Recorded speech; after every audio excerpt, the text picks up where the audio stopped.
first Unreal, God, it takes me back. I mean, it's been so long. The game, it essentially took about 3 years start to finish, and the last year was the most difficult one because we were holed up in a little office in Waterloo, Ontario, Canada, little college town about an hour or two outside of Toronto. And we were working 14 to 16-hour days, and fundamentally, as a game designer, the best logic that you can always follow is to make the kind of game that you want to play, and that's what we were doing.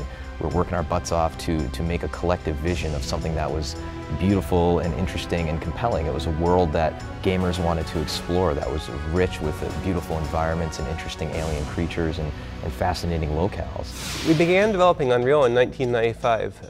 That was when Epic made the transition from being a little developer with 2 or 3 person teams to building a real development organization and company.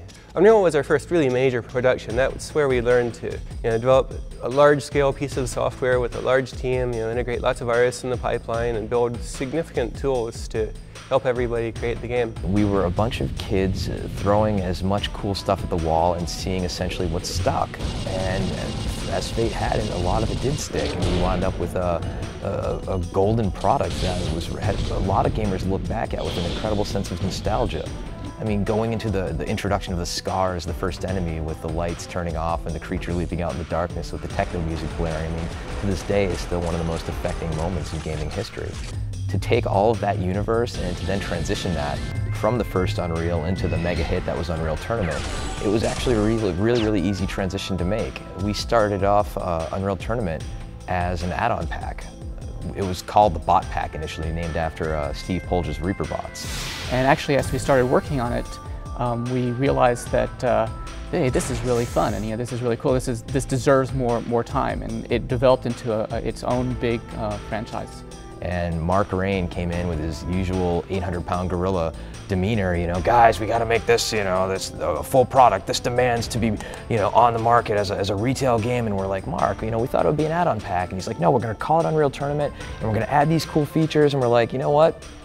Let's do it. The very first Unreal game shipped in May of 1998, and shortly after that, a bunch of us, myself, Steve Polge, James Schmaltz, Tim Sweeney, Cliff Bleszinski, and a few others, sat in the hotel room at E3 right after the game had been released and talked about plans for making an add-on pack. And what we wanted to focus on was this idea of using the bots to play network games against players and give you a real lifelike experience.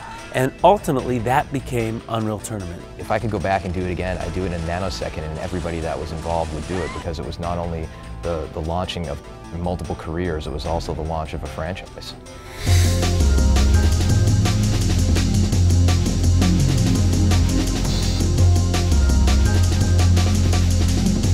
The moment for me when I realized we had gold was with the original Assault mode.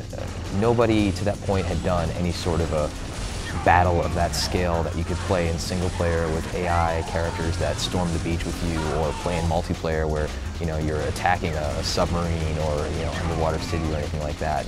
We took the combination of the fantastic environments of the Unreal universe and we combined it with a tremendous amount of polish and wound up with something that was truly memorable that gamers to this day look back on and they just have great memories of. I think before Unreal Tournament, multiplayer gaming was something that was kind of that hardcore players did. And as a result, it was intimidating both in terms of getting connected and then also in terms of becoming part of the community. And so those were the 2 things we wanted to address.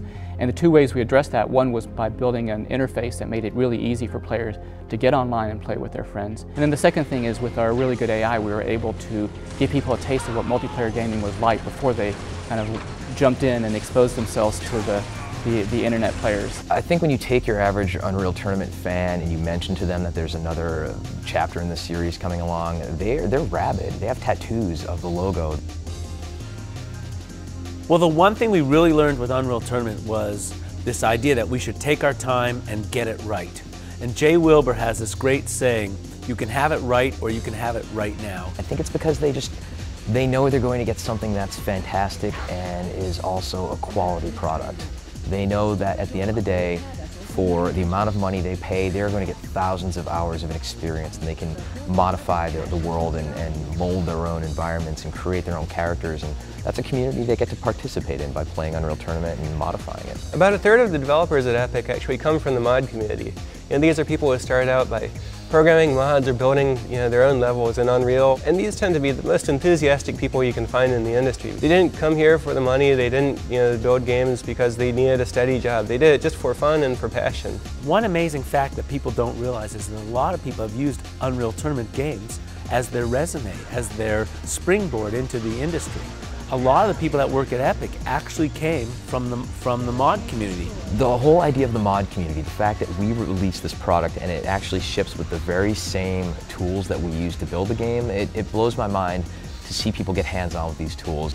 So one of the kind of hallmarks that we have with the franchise is the idea of the trap room. And in the first Unreal Tournament, we had this great map that was an industrial level that had a pressure chamber in it. And we had this technology where we could actually take the characters and make them like bow outward, like they were being inflated with something, and kind of like if a character was released into deep space, as far as they just get ready to pop, right, and they explode into a bunch of just giant pieces of flesh. And people would go into that chamber looking for power-ups, and you could hit a button and just watch them inflate, and they'd be running around like cursing you and doing taunts and things like that. And they'd pop and you'd get a frag, and yeah, you know what, you could shoot them, but making them explode like that was always 1,000 times more satisfying.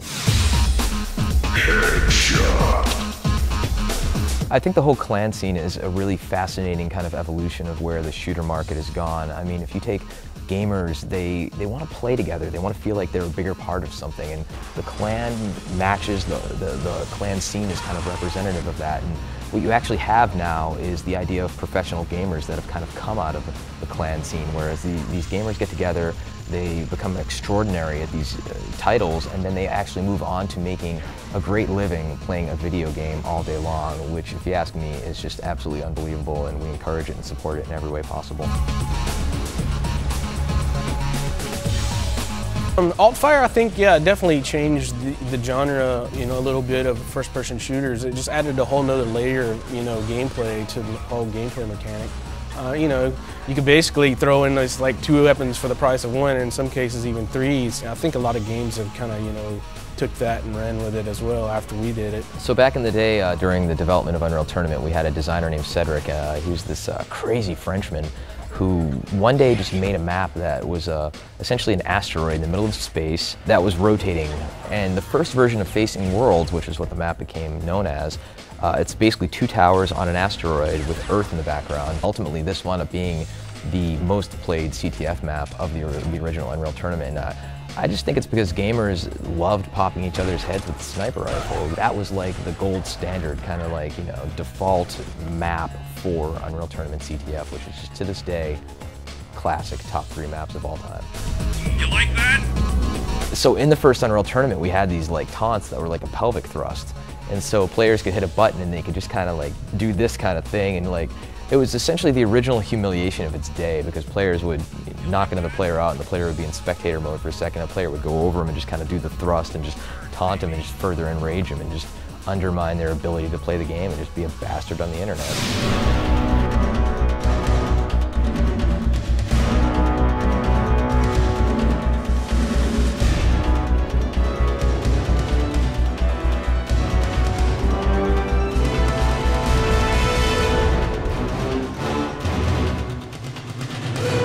With Unreal Tournament 2004, we were looking for one major new feature that we could add to Unreal Tournament that would fit well into Unreal Tournament, but still, really extend the gameplay. And we had thought about vehicles, but we were concerned that vehicles wouldn't fit with the really fast-paced, on-foot deathmatch style that Unreal Tournament had. Vehicles were kind of a natural extension of where the market was going, and we knew that, yeah, we would have something that was kind of like a buggy, but we'd do the Unreal twist on it where we put giant blades in the front of it. And the impact that had on map design was actually pretty tremendous, because no longer could you make a traditional corridor shooter type of environment. You had to make very large scale terrain-filled environments that could handle flying vehicles and driving vehicles and hover vehicles in a large node-based system such as what Onslaught introduced in 2004. Short time to spectacle and carnage, carnage, carnage. Epic is a company that has a reputation for making stellar product that does not ship before its time. We also have a reputation for making beautiful product that plays extraordinarily well. And Unreal Tournament has always been the crown jewel in what we do as developers. At Epic, we have a real passion for this kind of game. I mean, it's our heritage, it's in our DNA, it's what we do. Unreal Tournament, it's in our blood. I can't see us not making Unreal Tournament games. This is the trophy that we put on the box cover, and we got a bunch of these made for all the developers on the original Unreal Tournament. So this is my trophy for finishing Unreal Tournament. I can't believe you found one that's actually still intact. Like, this breaks off and this breaks off. And everyone I've seen is in pieces. Wow, this is a trophy from the original Unreal Tournament game we shipped. Is it? I don't remember the year. To me, this is kind of one of the defining symbols of the franchise, and just holding it now actually kind of makes me a little weak. You have a tissue.